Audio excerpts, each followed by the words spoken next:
Good afternoon.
Good afternoon, everyone. This is Deshaun. Welcome to the Perinatal Health Task Force Member Interest Meeting. Thank you all for being interested and taking time out of your schedule. We will, if everyone, as part of a housekeeping, if you all could keep your mics on mute. And then Also, if you could enter into the chat your name and your member organization as well. And then I'll just also get over to Melissa for opening remarks. Thanks to Sean, and good afternoon, everyone. Thank you so much for your interest in the Perinatal Mental Health Task Force. I'm Melissa Bird. I'm the Senior Deputy Director and Medicaid Director here at the Department of Healthcare Finance. We are really excited to be at the point of bringing folks together on such an important topic. 1 in 5 pregnant or postpartum people has a diagnosed mood or anxiety disorder, which are typically the most common mental health conditions that occur during the prenatal period. Both perinatal mental illnesses contribute to adverse outcomes during pregnancy and postpartum, including pregnancy-related morbidity and mortality for the pregnant person. As DHCF works to build a health system that provides whole person care, ensuring individuals who are pregnant or postpartum have the supports they need is critical if we are to achieve our goal. We look forward to building on the work of the Maternal Health Advisory Group that worked together over the past year and that led to the extension of Medicaid postpartum coverage for women from 60 days to 12 months, and on the October 1st implementation of Medicaid reimbursed doula services. That was just last week. So as we target perinatal mental health issues, I think we will find that these recent policy changes are foundational to seeing the improvements and outcomes we hope and expect for our parents and babies here in the District of Columbia. So thank you again for your interest in this work, and I hope to see you next month when we kick off the first task force meeting. Thanks so much. Back to you, Deshawn.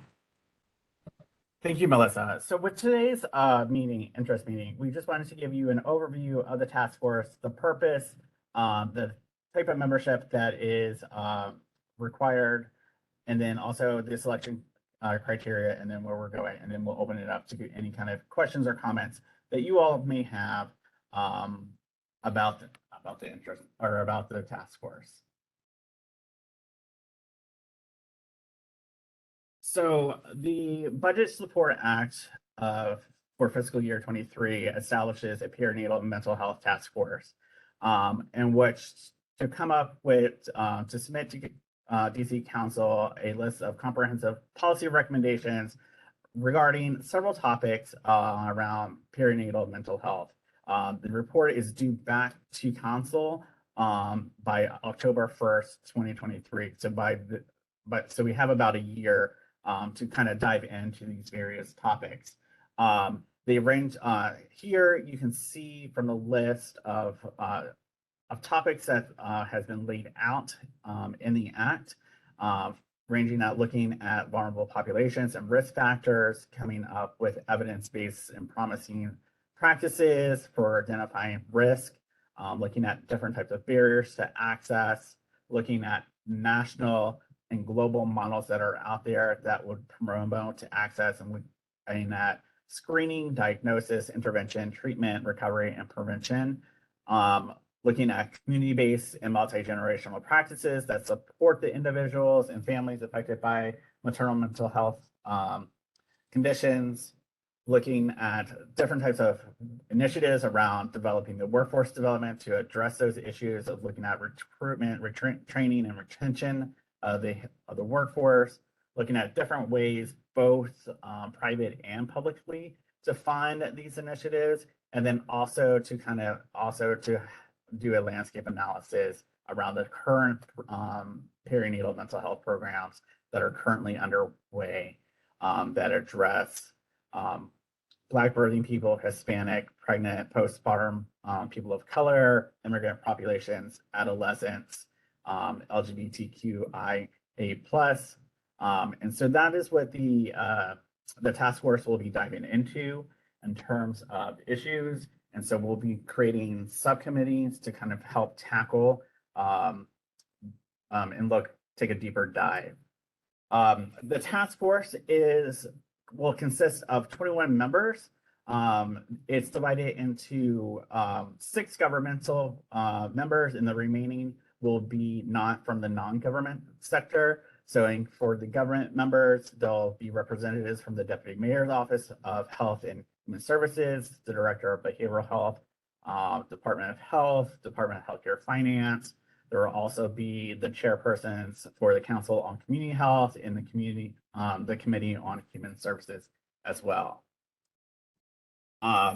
In terms of the non-governmental sector, there'll be at least 4 members or advocates addressing one of the following. Looking at individuals with current or have past perinatal mood anxiety disorders, a caregiver, or a partner who with or current post mood disorders, or an advocate informed by the perinatal mental health in the district.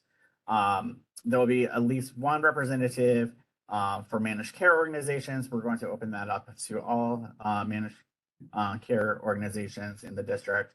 At least 3 representatives from nonprofit health centers serving birthing populations, a registered nurse, a licensed pediatrician, and an obstetrician experienced in providing perinatal mental health in the district.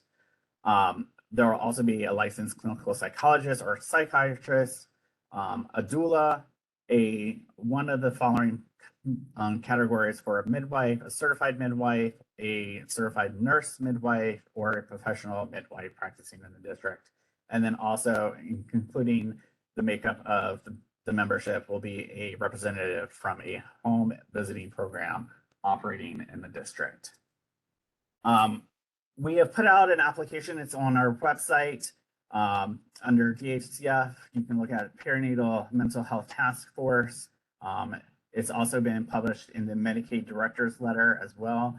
What we're looking for in terms of our selection criteria is a representation of social and geographic representation of the district, that it meets one of the sector criteria that I just talked about, that you're currently, and if you are one of the required license or certified, that you're certified by DC Health or licensing body. And then in the application, that we wanted to see your express interest and commitment to attending regular monthly meetings, as well as participating in subcommittee meetings. That you also have knowledge or experience with perinatal mental health, as well as the knowledge of the health system, including but not limited to access to care, models, funding, etc. Any of the topics that have been laid out in the previous slides. And just in terms of the milestones, we are in the pre-selection and selection period of the membership. In September, as I mentioned, we published the Medicaid's Director's Letter announcing the Perinatal Mental Health Task Force in the application process. We also posted the application online. In October, we have this interest meeting, which will be recorded, and the slides will be posted on the website. Applications will be due Friday, October 21st. By the end of the day, and by the 31st, we will be making selections and inviting folks to officially participate in the task force meeting. In that meeting, we'll also look at the creation of different types of subcommittees that will be needed to kind of advance our agenda, our recommendations forward. So from November to July, that task force will be meeting to talk about the different types of topics. And then in phase 3, from that July meeting, we'll be working on drafting the different types of recommendations and working up until October to draft that report that will be sent back to DC Council by the 1st of October. If you have any questions, please feel free to answer them. I also want to point out the website for folks where we. Yes, go ahead.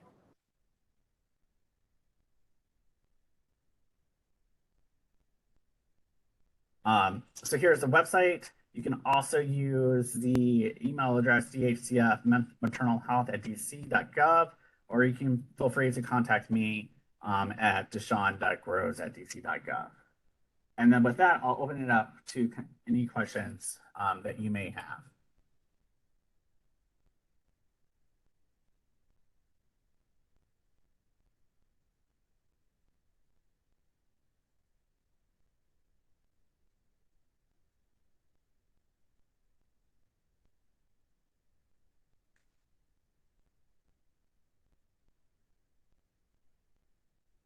Or any comments that you may have. at this time. Hi, Deshawn. This is Leah with Children's Law Center. And you might have said this and I missed it, but will these task force meetings be open to the public who are not task force members, or will they be closed meetings? No, they will be, Leah, great question. They will be open to the public. So the task force will be able to set the agenda and participate during the meetings, and then the public will have an open public comment period towards the end of those meetings. Great. Thank you so much. This is Kimberly Brooks from Children's National Hospital. Are the meetings going to be virtual or in person? And if in person, where? Good question, Kimberly. We currently have decided to keep them virtual at this time, but it'll be open to the task force to decide whether they want to meet in person, and then we'll post that publicly within the DC Register and then on our website if the location if we so choose to meet in person.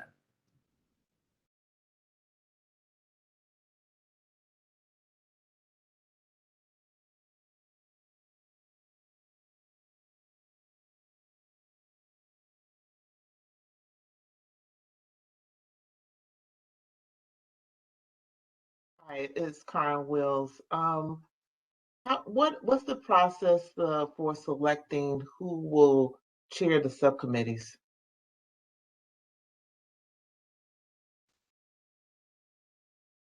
I think it'll just depend on the interest from the task force of who would like to chair the subcommittees, and that we'll use an internal kind of agency work group to kind of help us determine what requirement or what we're looking for out of that, whatever the subcommittee charter comes, and also ask the task force for volunteers.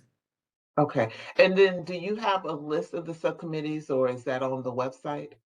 So we currently do not have any of the subcommittees listed out, as that will be kind of determined by the task force in their first initial meeting in November. Okay, thank you.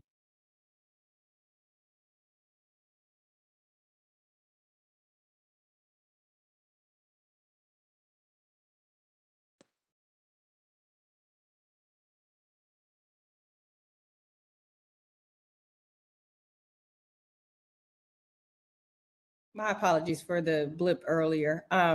I was wanting to know, I saw that you all have like the clinical psychologists and psychiatrists listed, and I'm not sure if this question has already been asked or not, so forgive me.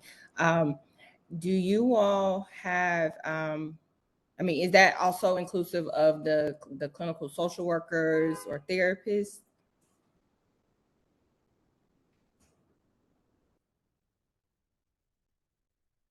Brittany, good. So the task force membership has been laid out by legislation, and so that has been identified. So it could be, so the answer to that is no, currently, but they could be a representative from a nonprofit health center right now. But we'll also kind of take that into consideration if there's not a space in that application process.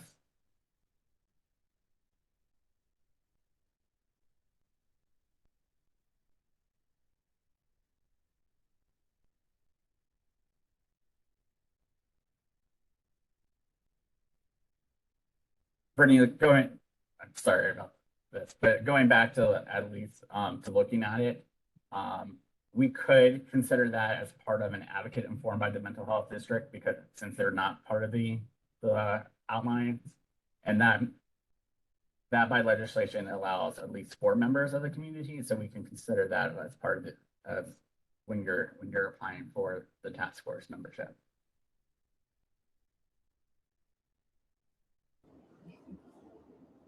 Okay, so I understand that. So but if there is another type of advocate that you all see is a better fit, it kind of leaves us out of the conversation a little bit. I know I'm a clinical social worker by trade, and so and I've only worked with pregnant women in multiple states. And so I think that that just was, I wanted to see if that was something that you all kind of saw as inclusive in the psychologists and psychiatrists, because we're all kind of doing the same, not similar, different scope, but same thing as far as mental health. But it seems that we would be considered in another category, I guess my understanding is. Yeah, I see what you're saying. And again, this list, the membership list criteria, what came out from the legislation. And so I say for right now, I see the space being that advocate when you're applying, but making note of your professional experience, if that makes sense.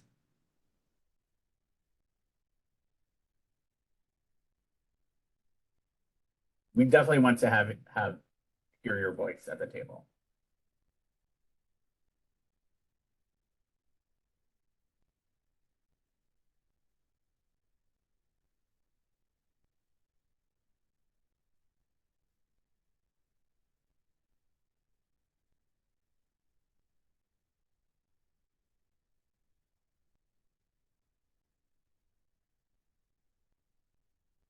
Any other questions or comments?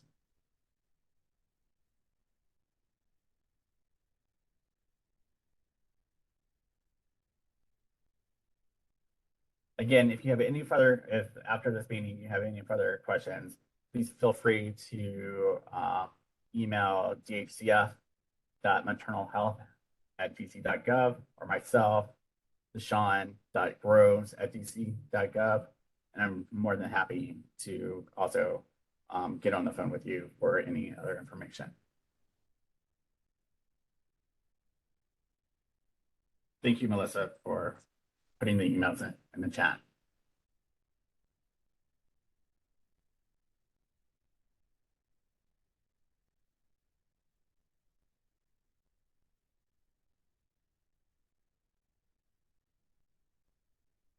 Hearing no other questions or comments about the process or the task force, please thank you all for joining us today. We look forward to reviewing your applications and taking any kind of questions that may come up prior to the October 21st deadline. So thank you again. Please make sure you submit your applications by 5 p.m. Thank you. Thank you.